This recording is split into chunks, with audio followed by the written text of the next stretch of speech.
Places.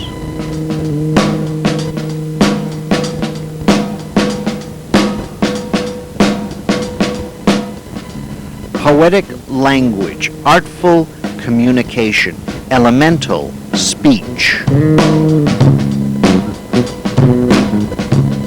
Places is about poets who have invited us to their homes or to places where they write, create, make poetry from language, voice, gesture, rhythm, idea, song.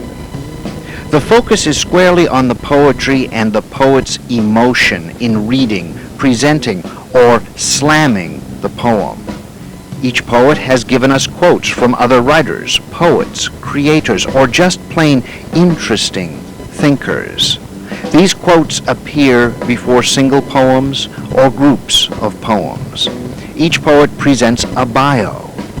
All of the poets in this second season have been creating and sharing their poetry throughout Massachusetts. There are no talking head interviews, no analysis of individuals or poems, no filter between you and the poet in a location the poet has chosen. Nothing but a camera between you, the poet, the poetry.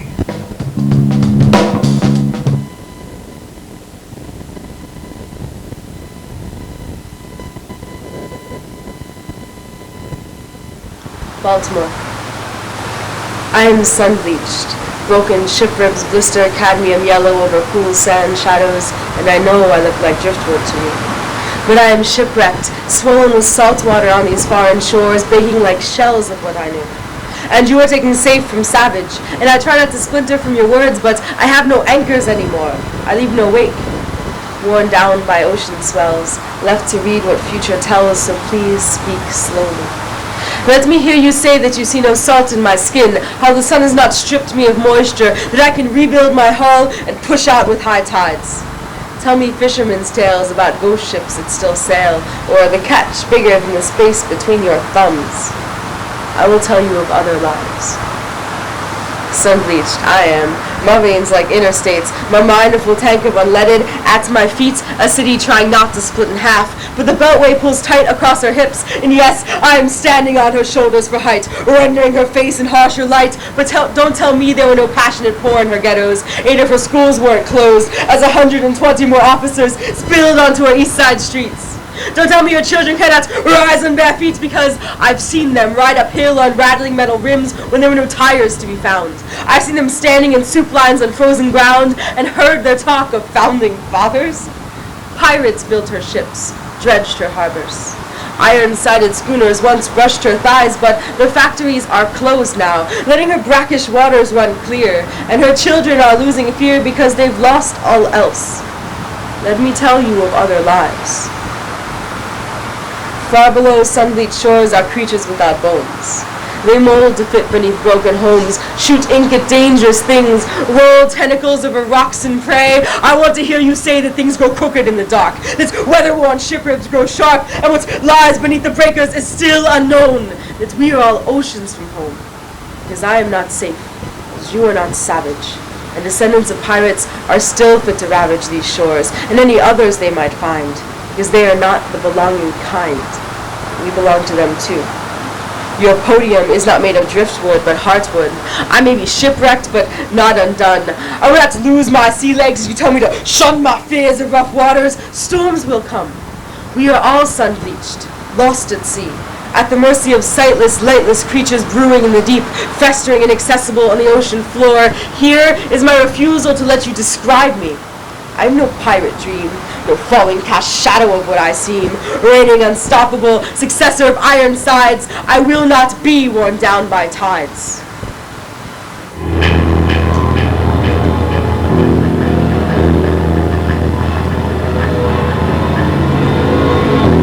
This is where I go when things aren't working out.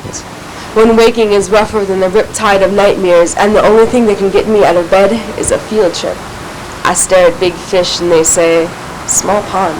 I glare back, blue eye whispering, big fish eats little fish. But I spent enough time on 16-foot aluminum-sided Grumman's to know I will never eat what grows beneath tides. I left enough hooks in the sides of bluegills to understand breathing is harder than swimming some days. For those days I come here. Aquariums are climate control.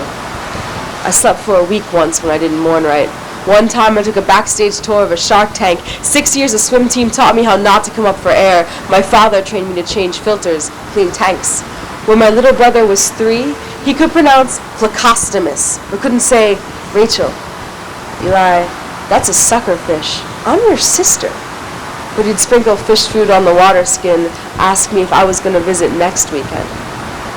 There is a 700-pound sea lion living in this city. He can bounce beach balls on his whiskers, convince me that I can do anything if I just get out of bed in the morning, that belly flops can be graceful, that random audience members will line up for kisses, that everything in the water doesn't bite. Some mornings, sorrow floods the lowlands. Mud skippers speak to walking, nothing short of an ocean could keep me warm, so I come here, where clownfish curl up in anemones, where little kids smear their noses against the glass, where the sharks don't attack and the penguins preen each other under cool air vents. I want Eli to know a world where he doesn't have to name threats in Latin, and every morning the scales still tip to beauty. I want to come here when I have the strength not to, or spend those days with him. Take field trips to the reservoir and skip stones. Catch minnows in our palms and release them. Teach him to hold his breath, touch the bottom, and resurface again.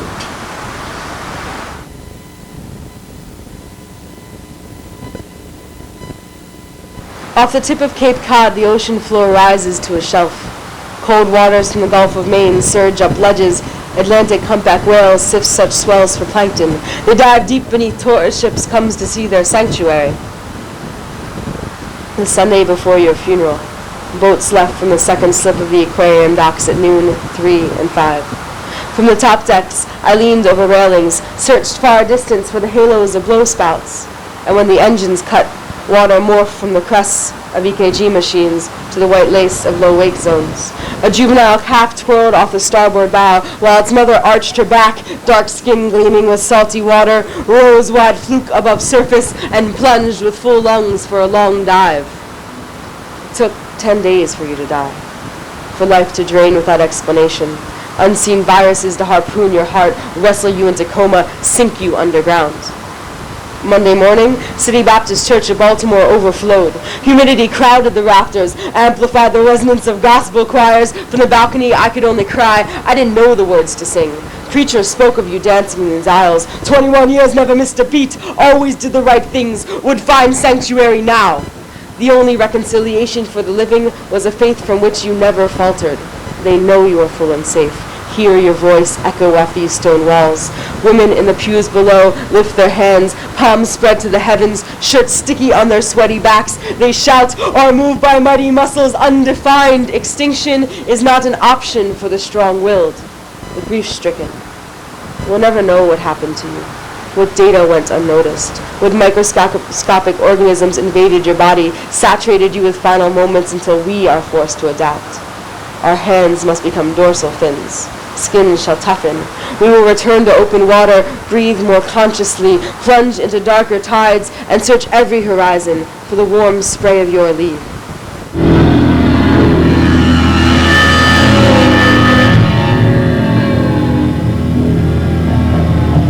3 miles from city limit, Star Lake leaks in southwest corner.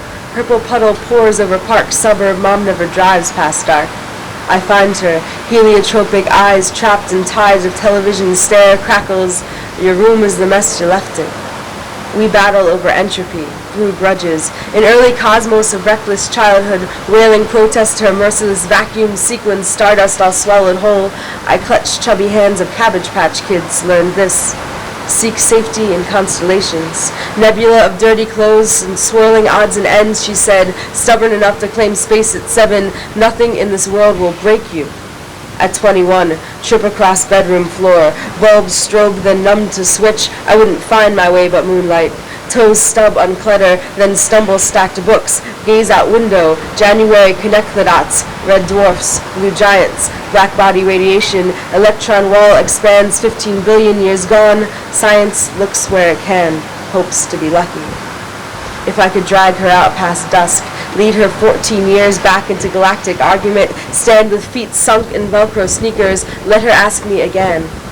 If they didn't come from your light bright, whose pegs are all over the floor?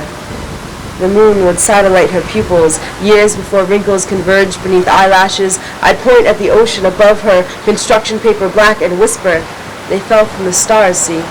All that's left. The rip in the paper, the glow of 25 watts.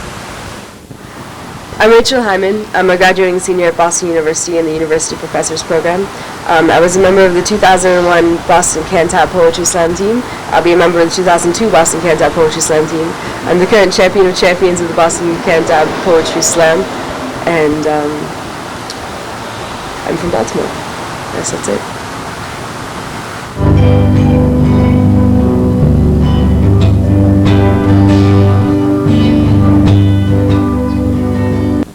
The morning shift breaks concrete outside my window. I sleep with nails clenching palms, strong wrist ligaments curl my fingertips unconsciously. You told me you felt like a pair of hands, never callous to disregard for your intellect. You made me promise to finish this. Then your fist lay beside you in wooden box. I was left to stack rocks on fresh sod, couldn't go to lumber yards for a year. Bare pine made my stomach turn. Now fitted sheets are flaked with sawdust. I pass out in work clothes, dream with constant reverb, the pitch of electric screw guns. My skull, never quiet, speaks in vernacular, circle saws and T-squares. Straight cuts in 1x3 stripping to brace warps. The best laid plans demand a decent work crew. Incisors pull splinters from soft skin. Hamstrings and quads are stiff with sore. Going to work with you was orange ear muffler silence while my waking body shook. It takes shoulder strength to muscle a jackhammer. At 14, I drilled holes in foundations, noticed your body had turned brittle, colossal hands sprayed chemical to kill creatures who tunneled through substructure. Barely anyone at college relates to this. I maneuver work in class on clamoring sleep, art gallery installation, work-study assignment. Every fall, I show new grad students how to use power tools, explicate the strength of plywood, the chemistry of wall paint. I know most of this will be troubleshooting. Even the space between the line and the saw blade is lost to dust. I can see how clearly you have branded me, the unrelenting strength of my grip.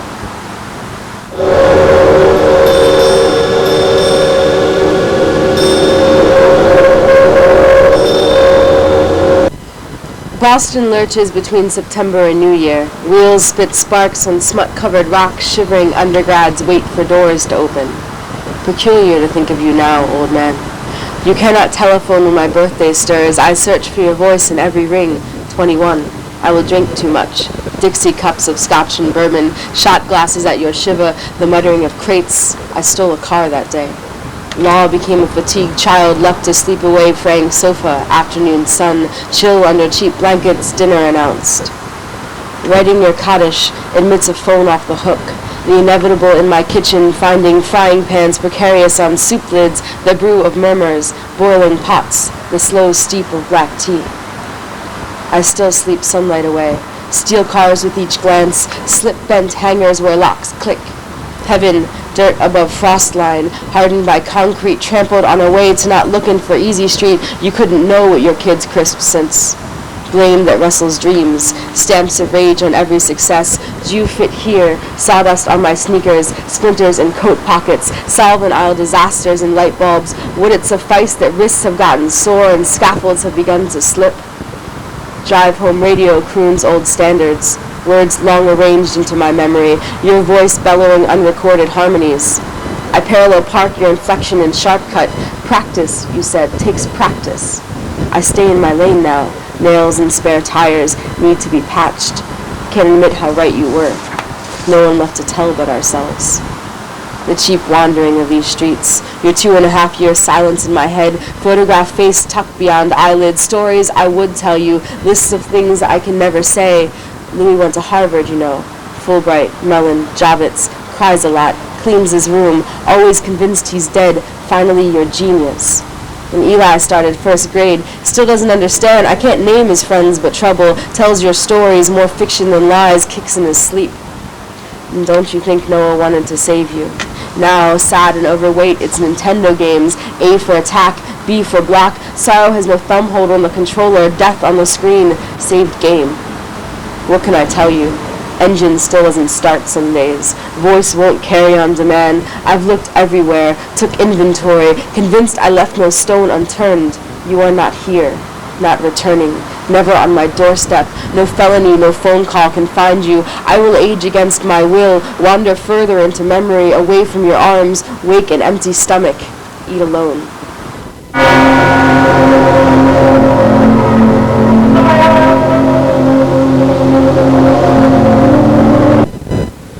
Given 2 points, there is an interval that joins them. Space accelerates as scales, not vectors, fish, not anvils, and is unaimed. When I look into your pupils, there are blind spots in my vision. Encountering the whites of your eyes determines nature of system, giant squid, quarks, leptons, shapes of orbit inscribed within a sphere. Riemannian geometry guarantees collision. An interval can be prolonged indefinitely. Newton claims infinite universe is unstable, but his laws fail as things approach C. They get too fast, too big, too small. There's a mapped domain of applicability. His forearms, collarbones, the wrinkles next to his eyes. A circle can be constructed when its center and a point on it are given. Projectors and slideshows.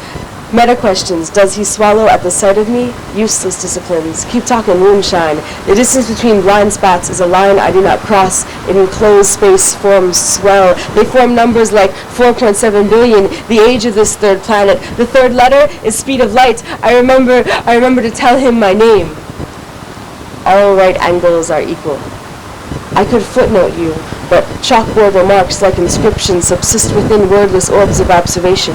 The neon light distancing our eyelashes ricochets at 3 times 10 to the 8th. The eroticism of the night sky is boundless. We speed towards solar gravitational center, 100,000 miles per hour. I search pockets for a pen. The sun collapses, does not burn. Through a point outside a straight line. One and only one parallel line can be drawn to the first line. The convergence of cosmology and particle physics is a 7-digit equation I scribble on paper underneath my 6-figure name. If, to become as quarks are, strange and charmed, a top and bottom, up and down, I must follow chain reactions to collide the pinpoint of your pupils with mine when, I admit, my ability to speak is lead isotopes breaking down as the laws of physics at the sight of you. I leave my phone number, a postulate in your palm.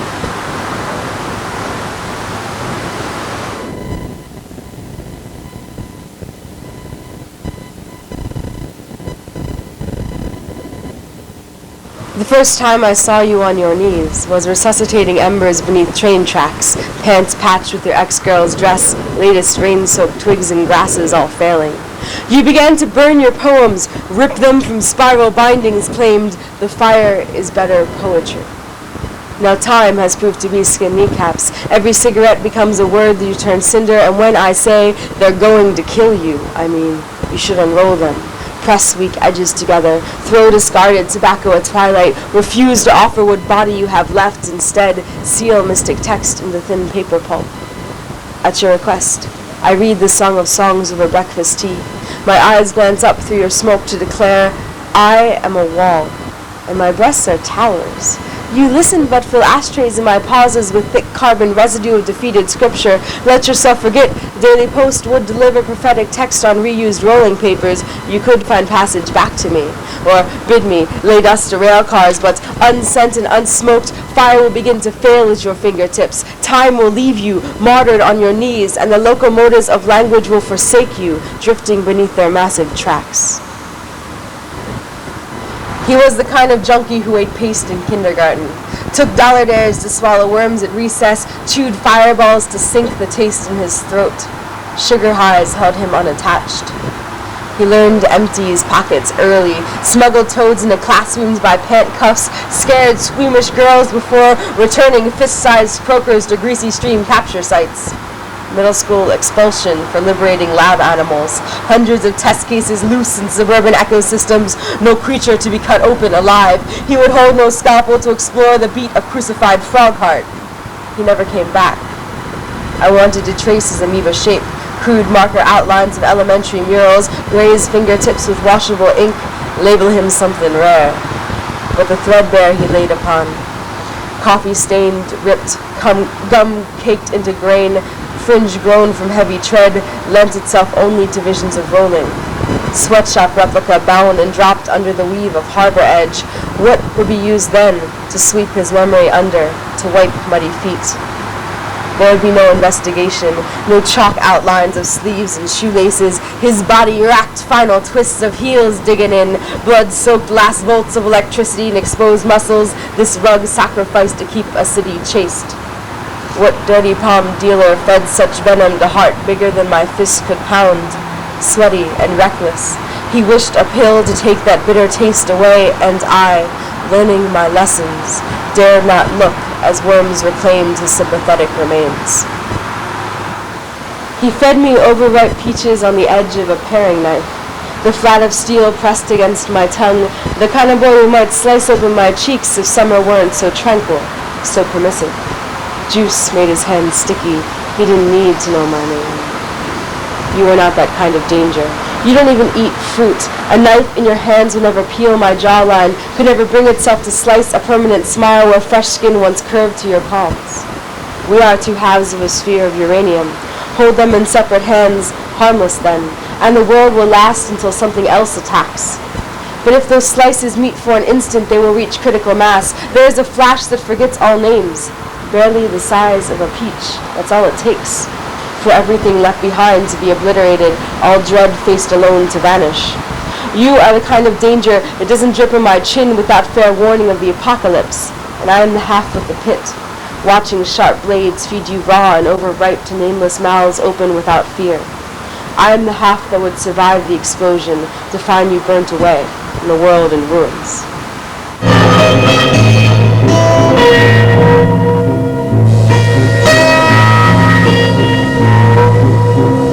Fressen is German, means eating in the manner of an animal like devour, not essen, to eat in the manner of a man. My German teacher wanted me to distinguish the civilized verb form, regarded my wordplay as good reason to give me a C in German, a polite way to ask me not to take his class. Liz was dressed like an angel because it was Halloween, not for irony, of which there would be none. We were in Baltimore, which is mostly irony, because Becky's Halloween parties are reason enough to come home. Baltimore is known for its crabs. Crabs live on trash. Liz sees Becky's friends as bottom feeders, tries not to place me among them. Becky's mother speaks German because her parents did. Liz's parents are farmers in Iowa. They use words derived from German. Farm animals are named differently when alive, dead, or being eaten. Becky's friends don't like being told their hamburgers were once cows. They use language unaware. When I learned German, it was to understand Becky's larger clawed friends. They spoke German because they were Nazi skinheads. Becky's mother didn't like them. Liz tells me there aren't Nazis in Iowa. I argue the presence of civilization is also questionable. She scowls. Few of the Nazi skinheads made it to college, where I met Liz. None of them were at the party where Becky and her boyfriend were making out on the couch next to Liz. To kiss in German is küssen. Animals kiss with the same verb as humans. Her wings had been left on the floor next to the beer cooler, so they could not emphasize her back turning towards the couple. Liz told me she thought they were going to eat each other alive. I said, they kiss like it derived from devouring. Kissing comes from the act of feeding, as in a mother bird chewing for its hatchling. There is no word in German to distinguish kissing like Becky from kissing like Iowa. Words aside, there's practice. People in Baltimore, Baltimoreans, are raised eating crabs, slurping muscle from shell over-spiced, cracking exoskeletons on paper-covered tables, mouths trained to suck steamed bottom feeders clean. That boy thinks Becky is the best taste in the world. Liz thinks these kids are white trash. She likes their pickup trucks because they remind her of home, but is still afraid when they speak to her. Liz's family keeps an entire frozen cow chopped up in their basement freezer labeled in English. They gasped when I told them I'm a vegetarian. When I told Becky's mother, she asked if I still ate crabs. I told her no. They would eat you, she said. The Nazi skins never knew I was Jewish. Liz is beginning to understand what I mean when I say I'm from Baltimore. Becky tells me my college friend seems wholesome, like a gallon of milk, but she left her wings in the kitchen. My only explanation to Liz, our skin hides harder shells. Baltimoreans have no intention of simmering carnal acts for the distinction of civilized conversation. Her suspicious look tells me I've failed in translation again. Something about being polite.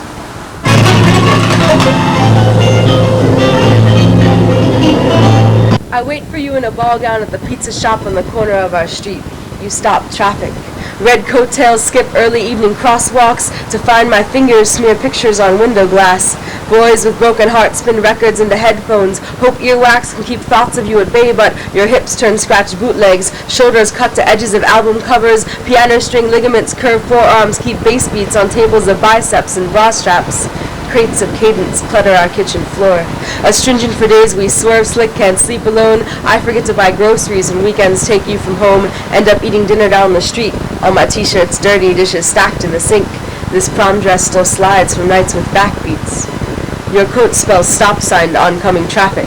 Diamonds of hazard lights dangle from my earlobes. Boys skid not to crash into the symbols I scribe, not to knock you down in crosswalks. I trace dimming sky and steamy window. Know that you'll know how to find me. See the dishes and scramble down the front steps. That the moment you get here, music will fill the speakers and sunset will crash below street level. The night I drove the wrong way on MLK Boulevard at 2 a.m. Unheated warehouse by Lexington Market, parallel parked on fresh glass, double-checked locks, I tracked her. Steep cement steps towards a door that opened as if to knock me down. Inside, sweaty boys, dreads seized in scrap cloth, hoodies with bottle cap crowns, squabbled over the subversion of solitude. She was live, slunk through dense spaces, touched elbows, shoulders, hips, drew a cartography of apology, carved a cavity to escape each contact. Yesterday, you used her wrought hands, wanted amends for indistinct defeat. Her wrist caught my spine as a stranger's, your pulse quickened as if you had never retreated there before. Broken already, your look promised, this will be the last time.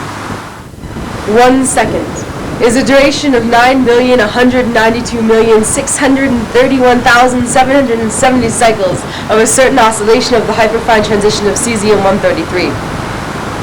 But you had me before that. See, gravity is direction defined on surface of this planet. Its fluctuations reveal true nature of underground domains. My misaligned motion is based upon your earth diver breath. The world spins like a top, so don't assume elastic collisions. Always begin with indigenous understanding. We function within air resistance. Atmosphere will one day tear apart the moon. Luna's face screams prophecy of that dark litany, lacking entirely the alchemy of your smile. I watch your mouth move, force my pulse to recall the farthest astronomers can see is 1.5 times 10 to the 10th light years, not one moment into the future. And I am an articulate poet type girl who can have conversations with beautiful boys. Though Newton calculated the crassitude of air, I'll try not to talk trash like usual, and shaking your hand, some formal introduction, I think of tungsten bulbs. Touching tends to ruin them. Let me make dark lines for forces. I'll try not to leave the 2-pi out this time. I just want to know your name. These are everyday space physics. I see you like number 7 on a 16-hour problem set transformed extra credit. To find the value of theta, the angle at which I should approach is to know where ratios and components of vectors finally equate to 0. This is the derivative of what I want to say. This is a level of calculus that can't be explained without pictures. This will not let us fly to the moon without a pilot, but a compromise prolonged becomes convention. I don't want to stop looking into your eyes. Admittedly, celestial bodies are stupidly heavy. Conversations with radiant strangers are set up with harmonic oscillator potential. That is, when pushed through a tunnel spanning the center of the earth, they travel back and forth without end. The universe, by the way, is neutral. We are the ones with coiled stomachs and iron cores. In that time before batteries, our tongues were devices that made big sparks. We are meant to be breaking circuits, making alternating fields, to provide the medium sound needs to travel, to mesmerize each other until the ice waters down our drinks, until animal magnetism becomes real science, until time recedes to Babylon, and we redefine the second as the time it took for our eyes to lock, that moment between gaze and electric current.